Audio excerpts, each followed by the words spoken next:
Let's take one here. We got one coming in from Steven. He says, "Hey, Castle Super B Stars, should D ranking in games exist? I recently Yeah. picked up Street Fighter 5, and I went back to ranked, not touching it since season 1. Granted, I was low rank bronze, went on a big old losing streak and got demoted back down to rookie, which frustrated me because I came to the realization that shit happens like this. But I should still ask: does D ranking happen across the, or should D ranking happen across the board?" Or should lower ranks not be affected by deranking since it can lead to players dropping the game because they feel they're not good enough? Yeah, D ranking should absolutely exist because if it didn't, then over time you would have to add new ranks to the top as over time eventually people would get enough points to clear into a new rank. Um, I think this problem has been solved, and it was solved with Rising Thunder, and it is solved in Teppen. And I don't know who started it first. I'm gonna guess possibly like CS:GO or a very large, system game that I haven't played.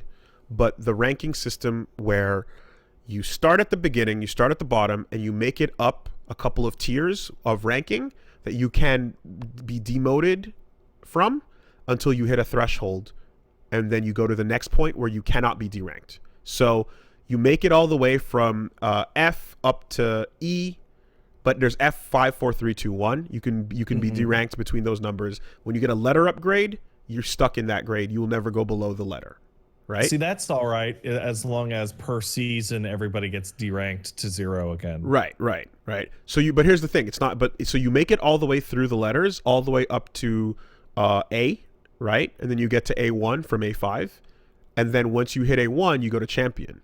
And in champion, the ranking goes, the letter goes away, and the number shows up and tells you what number you are. I like that a lot. That's the best way to do this. And it's like if you're in the top player list, you know exactly where you are on the board.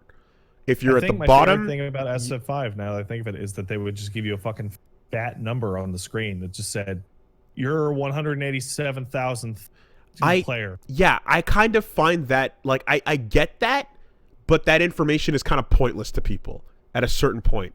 When they're like, you're 800,000th, it's kind of like...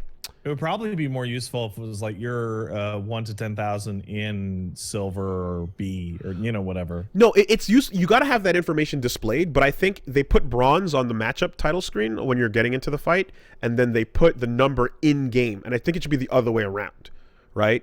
It should be like bronze in game, and then like if you want to see the exact ranking on the world numbers, then like you get that exact digit, But I think Rising Thunder, same thing.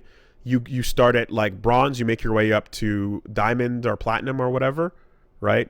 Through gold all the way through the rocks. And then once you hit the top of those grading systems where you cannot be deranked from like the highest version of it, you go into numbers. And that's it. It's like, okay, now you're playing with people that you know where they're at. You're higher, you're playing this game's meta, you're one of the best at it. That's that way to handle it. Deranking until a certain point for lower players so that they don't feel like they're like losing progress and get that discouragement. But then at a high level, it's all just pure leaderboard. Yeah, I agree. I think that's a really good way to handle it.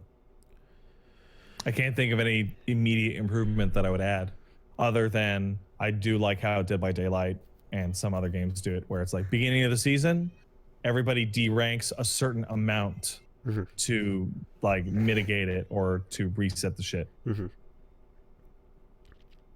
Yeah. And the people getting locked in at whatever they've earned at lower rankings is not a big deal because you're not high enough to like, I guess, matter to the grand scale of like I don't know what to, it's just there's a threshold where it's like, okay, you're not really like, it doesn't matter that much. This is your personal experience of your growth and how you feel about where you're at, but like when you enter the big dog leagues, now you gotta pay attention to that shit, and I kind of feel like that's a fair way to divide it.